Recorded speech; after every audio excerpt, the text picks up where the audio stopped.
pussy dead.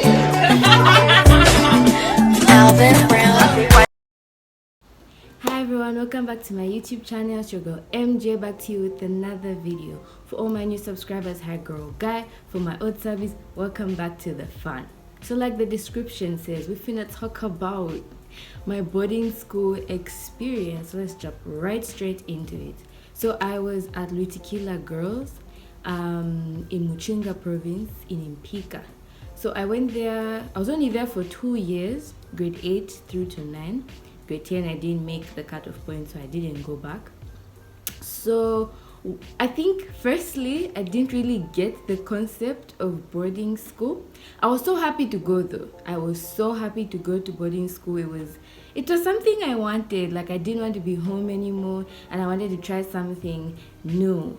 But did I understand the concept of boarding school? No. So we drove 9 hours straight to Muchinga province to Lutikila Girls. By the way, it's not a boarding school, it's girls only, and it was the Catholic boarding school run by the Mary Immaculate Sisters of Christ. Yeah. So we're going, right? And I remember I was wearing jeans, and it was just me and my dad because my mom was working. It was just me and my dad.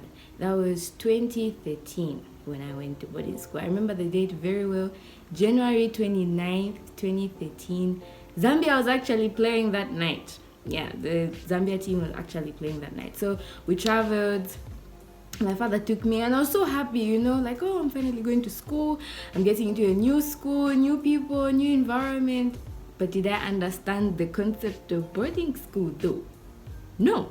So we reached and like filled in some forms and everything. And they told me to carry a slasher. I think a hoy also, but like my parents didn't get the hoy.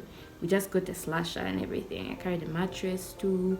I could only carry 10 clothes and everything. So when I reached, the first thing the Mary Immaculate Sister says is, can you please change your clothes? Because I was wearing a small vest and it was just sleeveless, just like this dress. And I was wearing jeans, like I said, like really baggy jeans and everything. So she told me to go change. So I went into the car, and changed into something different. And like I was so happy, like, oh, I'm at school, I'm finally here. And then my father finished everything, signing everything, paying everything, giving the receipts, and yeah. And it was time for him to dip. So I said bye to him, and in the back of my head, I thought like the next day, he's going to come and see me. And even the next day and day, I don't know what I was thinking. I don't know. So he leaves and it just hits me. Oh my gosh, I'm in an environment where I don't know anybody and I don't have any friends, and my dad, the only person I know, has just gone. So I'm processing. So firstly, it was 17 hours, so I had to go for supper. And here at home, I'm very picky, especially when I was younger.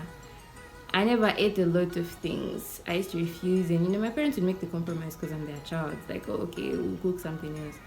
So they used to save shima in this serving dish, like a very big serving dish, and you had to cut with a fork. Like we used to, okay, let me say, on one table, there were like 2 grade 12s, 2 grade 11s, 2 grade 9s, 2 grade 10s, 2 grade 8s. And grade 8s were usually in charge of serving. So we'll go line up for the bowls of shima and the bowls of relish. We'll come and then we'll share. So if we're 8 on that table, we'll have to cut with a cast fork, 8 to my slices. And then even the relish, the biggest pieces go to the seniors, it's going down. So the grade 8s never used to really eat much. So it's time for supper, right? And they go get the boys because they feel bad for me, like, oh, it's her first day, let's like not do too much, let's not make her do too much. So they carry the boys and everything. Oh, by the way, this is a part 1 because my boarding school experience is quite a number of things. I tried to make this video short. So they get the boys, they cut the stuff, they cut the shima and everything, and they give me, and they're eating cabbage and beans with shima, and I'm like, so there's no relish on this? And they're like, no, this is how we're eating today, like for the timetable, this is what we're eating. So I don't eat and everything. And I remember my trunk is in my suitcase, is still at the admin. So like some girls helped me pick up my trunk, and we went back to the hostels. I was in Kwacha hostel, And the whole grade 8 dome was booked. So the first dome, second dome, and the fourth dome were for other grades, grade 9 to 12. Then grade 8s were in one dome. So dome 3 was for grade 8s only. So I went into that dome and I didn't have a bed space of my own because like I reported really late. So I shared my bed with someone. Then we had to watch the game because remember I said Zambia was playing. Watched on this really small TV and I was like, this is not like what I expected. Like that's not the experience I thought I was going to get. So that night I cried myself to sleep. I was so sad. I wanted to go back home. I didn't like the place anymore. I didn't like the thought of being away from my family. So my friend, my first friend, Salia Amale, the next day she escorts me to the deputy. Like, oh, let's go. Maybe you try and talk to your dad over the phone. Like maybe it will make you feel somewhat better. Oh my god, this man just told me to shut up and stop crying or else he just pointed at some food and I'm going to give you a slasher and you feel a slash, baby girl. I'm like, and it made me cry some more and he said, if you cry one more time, I promise you, I'll give you a slasher right here, right now. And you go slash. And I got so sad. I'm like, why did my parents bring me here? Why did I come here? I was so sad. But then after some time, like, I got used. Just as soon as I was a very big crybaby in grade 8. I used to cry a lot, like a lot. Emphasis on a lot. So I think people delaid me and they stole my school shoes, they stole my uniform. I was a size 3 back then. They left me a size 8 school shoe. I had to be wearing a size 8 school shoe to class. And like every corner, you'd have to run. So let me tell you how the routine was for the day. You wake up at like 5:05, the siren will go. It will ring. 5, you bath. 5:30, you have to run. And there's always running, huh? You have to run to the chapel. Run to the chapel. 6:30, chapel finishes. You have to run from the chapel to the dining, eat breakfast, sam. You eat sam. From 6:30 to 7 hours, you have to go to the hostel to do hostel duties. Run to the hostel. Also, from 7 hours 7:30, you need to run to the classes or any place that you have been given. Either you work at the dining, at the GT, the girls' toilets, or the classroom, or the chapel to clean the chapel. You have to run back. We used to exercise a lot. There's a lot of running. Oh yeah, at 5 again when you wake up, you don't just go straight to bath. You have to scrub the dome. And scrubbing the dome was dedicated to grade 8s and 9s. But remember I said grade 8s were in one dormitory. So in grade 8 we just used to scrub ourselves. Then when I moved to grade 9, they took me to another hostel. So I was in hostel 1, in dome 1. When we went to Dome 1, we were the ones who were scrubbing, like there would be a rota for us. So before bathing, you have to scrub the hostel. We used to scrub junctions, drainages. We used to make flower beds with the surroundings. The worst thing that ever happened to me, I think my worst experience, despite them stealing my clothes, my uniform, my school shoes, and all of that jazz, was when you fail. We had this maize field where you had to do the walk of shame in Cairo Junction. Everyone is in class, then the whole school is seeing you walk and they all know you failed the exams. And like you had to go and show maize from 9 to almost like 19 hours. That same maize, you bring it. If they punish you, like if prefect punishes you, you have to put those maize, maize grains rather, they were in a sack. So you had to get some cheese stickers that hitting it until it becomes like it has that millennium texture. I'm telling you, that's cool. We did a lot.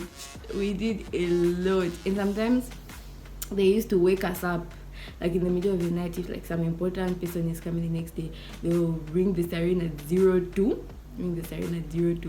And then they'll make us start cleaning the whole school. Or those for at the hostel, some remain at the hostel, some will clean the class blocks, the tuition blocks. Child, I think being in a boarding school really helped me a lot. But then the second experience that killed for me, oh by the way, I did fail. I failed once and I went to slash that maize Did I not have the blisters on my hands? It was so embarrassing because everyone could see, because the Cairo was behind the classes. So while people are learning, they see you pass, like just a select group, and everyone knew that if you are going to you're passing through the Cairo during that time, after they had come back, it means you had failed exams and you're going to shell maize at the maize field. And it was so embarrassing, and I went through that. Unfortunately, I can't even hide, like I failed badly, and I went through that shelling maize phase. Then there's this one time, so behind the hills, we had some hills, and it was really cold in Impika, really cold. There was no hot water, no keto, none of that. You just had to bath cold water and everything. So there was this school called Impika Boys that was right behind the hills. So there was this rumor that Pika Boys were going to come and rape us. Okay, before that, it's something that had actually happened before, but like in the 90s. So we believed the rumor to some extent because it's something that had happened before, you know. So this rumor came out, no, Pika Boys are coming and everything. By that time, I hadn't experienced my period yet. And that's another story for in part 2, how my class used to tease me about that. But I hadn't experienced my period yet. So when the Pika Boys came, they didn't come, sorry. When the rumor had come out that they are coming, each one of us tried to talk to our parents. By the way, I couldn't speak Bemba for shit. So I'm seated here and my friends are speaking to their parents in different languages, like, well, this is what's happening. Me, I had to call my parents and just ask for lollipops because I couldn't speak any language. I could just speak it in English, and I couldn't directly say, oh, there's a rumor that boys are coming to rape us. I couldn't do that. So they gave us a day, like the people who had spread the rumor gave us a specific day that this is the night the boys are going to attack. So that day, I wore about 10 pads and I slept with a knife on the side of my locker because I was ready. And they told us, if you hear the siren, when you just hear the siren, not forgetting that also the siren rings every day at 05 to wake up and clean the dome and bath before chapel. They told us, when you hear the siren, you must just wake up and run. So that's how we slept. I even put powder on my face. They said the boys are scared of people like who are doing their menses, and they thought those who slept with powder on their faces were witches. So I slept with powder. I asked for some pads. I wore pads, and I put a knife on the side of my bunker. So I was so ready. Like, let these people come. By that time I was in grade 8. We were in grade 8. Let these people come. This is what's going to cut. So grade 8, and I should have been grade 8 term 2. So grade 8, pop, the siren went. The rest of us woke up normally because, like, you know, nothing happened really.